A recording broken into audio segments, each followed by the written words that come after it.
Hey crafty friends, Christina here with you from SunnyDay Memories. This month we are going to be working with a brand new paper collection from Stampin' Up called Turtley Cute. And as you can imagine, as you can see here in the papers, it's all about turtles, but it does have some other elements to it that are fun as well.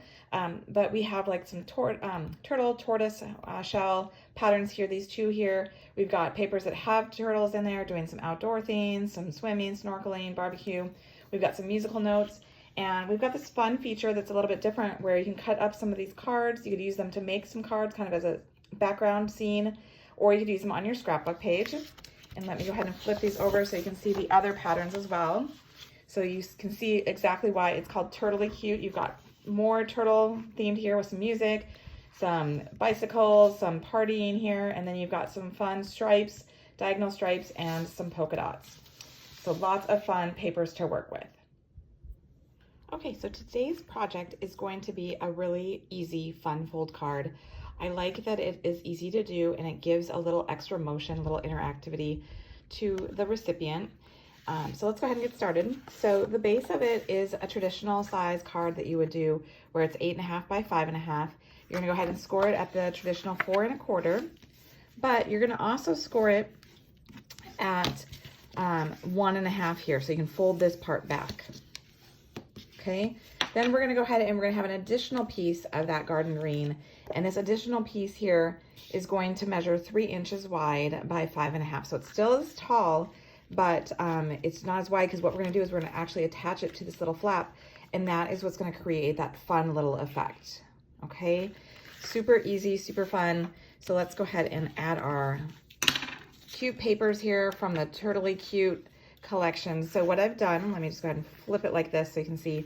So I have gone ahead and taken the shell paper here, and this shell paper, let me see if I have the measurements.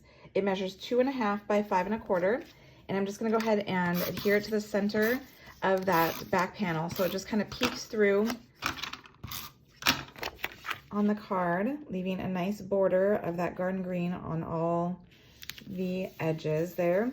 I'm not going to put anything here on this back side. You could if you wanted to, but for me, I'm okay with not doing that. And then I'm going to go ahead and I'm going to add my stripe paper to this flap here before I go ahead and glue it down. So it is going to be centered on there just like we did with the shell pattern. And the stripe paper measures, let me see, it is 2 3/4 by 5 1/4 tall. Again, like I said, we're gonna go ahead and have it centered right here in the middle. Okay, so we're gonna go ahead, like I said, and we're gonna glue this panel down here. And because I wanted to have a really strong, sturdy hold, because this is going to be how people are opening and closing the card, I'm gonna go ahead and use our tear and tape, and I'm just gonna go ahead and use our U-pick tool to go ahead and remove the backing on that. Super helpful when you don't have nails to pull that off. And then I'm just gonna go ahead, and I like to turn mine horizontal so I have a better view of it. You're basically going to want to line up the edge of this with the edge of your card, and then it will also go ahead and hit that tab that you've created, that little flap that we've done. So again, I'm lining up here on the top. I'm more concerned with the top edge so that I know that it is meeting, and the card will look just like a standard card. So if it overlaps a little bit on this flap, that is okay because no one's gonna really be the wiser. So then, like I said, it goes ahead and creates that fun little mechanism. And then we can go ahead and open the inside of the card. Again, you could go ahead and decorate this panel here if you wanted to. I just left it blank. I am taking a piece of the basic white, and I'm having it, it's 4 by 5 1/4, so that way you can write something easily against this darker garden green color. But I wanted to kind of tie in the fun shell look of the this paper collection by using the new embossing folder that comes, that coordinates with it. And so I wanted to also show you a fun technique that you can do with that. So this is the Turtle Textures Embossing Folder. You could just emboss the piece just as it is, and it would be just as fun. But I thought it would be a little bit more interesting to go ahead and show you a technique with it. So I am using the Granny Apple Green, and it's a 1/2 inch by 5 1/4. So it's just a little bit of a little strip here. It's just gonna add a little detail. And I am taking the garden green ink, and what I'm doing is I'm going to go ahead and I'm going to ink the raised part here of that turtle embossing folder. So you're just gonna go ahead and lightly rub it on, tap it on there so that you get coverage. Okay, and it's okay if you don't get complete coverage because it kind of adds to the organic look of what we're doing here. So I like to just make sure that I am going to have enough on there. I might just add a little bit more so that it's the full length. Looks like I didn't do enough, so okay. And then I'm just gonna go ahead and close my embossing folder on my strip, and then I'm gonna run it through my embossing machine just as I normally would. So now we've got the inside all decorated. So let's go back to the front of our card and decorate that. So I have used a couple of different die sets to go ahead and create the focal point. I started out by doing my sentiment here, and I am using the perennial postage dies, and I'm using this little one here that's kind of like a ticket, and I went ahead and die cut in the garden green so that way I can go ahead and stamp my sentiment, my hello message. And I'm also using, I use this a ton lately, this is our new framed scenes dies, and I am using the 2 oval. I am using the large oval for another piece of the garden green here, and then I'm going to take one of the smaller oval here and one of the pieces that have the turtles in it. And here's where I cut the turtle here, where he's got the cute little binoculars. And so here we have one that's like a little bee keeper, and I'm gonna go ahead and, you don't need to have something that cuts out the whole turtle itself. You could if you wanted to, but I think it's just as fun to kind of have just a portion of the turtle. So I'm gonna go ahead and run this through my die cutting machine so I get this little turtle here, and I'm gonna go ahead and layer it onto my larger garden green oval. So since I was wanting to really focus in on the portion of the turtle that I wanted, I did go ahead and tack it down with some washi tape. So I do recommend that as a great way to ensure that you get the area that you want when you're die cutting.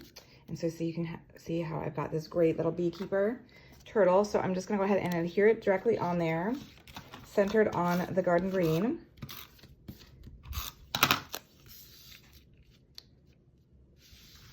So I'm going to go ahead and center that. So I've got a nice border all the way around. And then I am going to go ahead and put this on here, and I'm going to use our Stampin' Dimensional so I have some nice dimension to it. I'm going to do 3 of these just so I have a nice balance. Take off the backing. And I'm going to kind of center it from left to right on the striped paper, but it's a little bit above center. Okay, now we're going to go ahead and do our sentiment.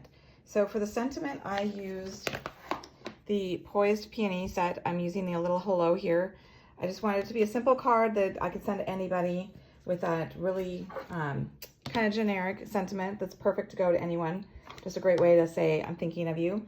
So what I'm going to do is I'm going to actually do some wet embossing. I really wanted that hello to pop nicely against that garden green, and because it is a darker shade, the white embossing powder does help make it really pop, and it's nice and shiny and has some dimension to it. So in order to achieve that, we are going to go ahead and take our Versamark ink, the hello stamp here. I'm gonna go ahead and ink it up, and if you have not used Versamark before, it is kind of more of a sticky ink. You're gonna go ahead and stamp in the center of your little ticket die cut, and I'm just letting it hold so that it gets good saturation into the paper. And you can already see that this is a watermark ink pad, so you could just leave it like this and let it dry because it has a really nice cool look to it.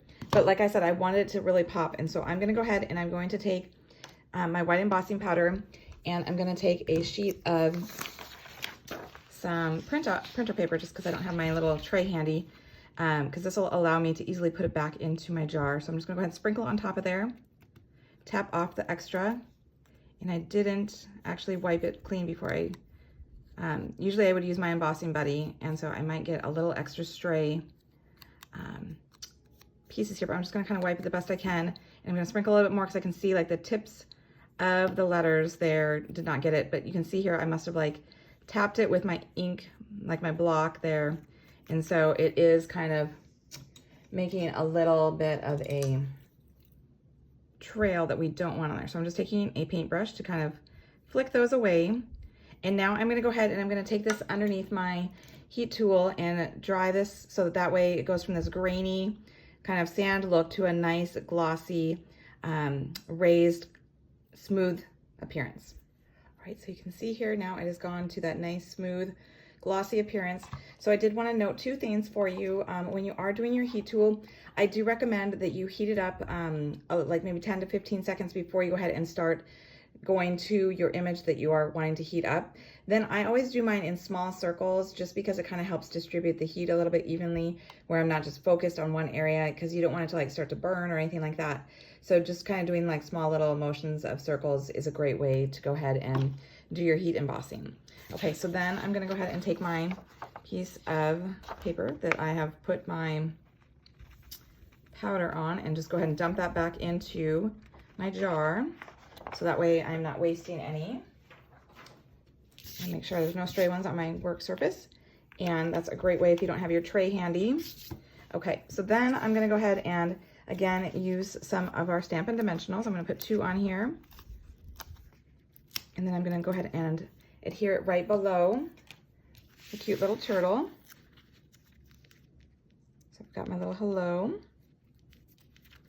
And then the final touch is on my sample card here, I used our new hexagon. They're called Shades of Green. There's a variety of different greens, and this was the darkest green. And while I love the shape of it, I didn't feel like it popped very well. So for my card here today, I'm gonna use a little different embellishment. I'm gonna use our holographic dots because I'm feeling like they may pull up some additional color. I'm hoping. Let's see here if that is true. So I'm gonna do the same thing where I'm gonna put 2 there. I'm gonna use one of the large ones and then one of the smaller ones. Okay, so I feel like, and I'd love, you should leave a comment and let me know. I feel like that pulls a little bit more of the color. It's a little bit more striking than having that green, but I would love to hear what you think. So leave us a comment, let us know. Do you like the holographic ones or do you like the hexagon ones? Otherwise, this is the card. You get this fun look to it where they get to open it up and have that motion. But like I showed you, super simple to achieve that. I hope you've enjoyed it. Be sure to like it and subscribe to our channel so you don't miss future videos. And until next time, stay crafty.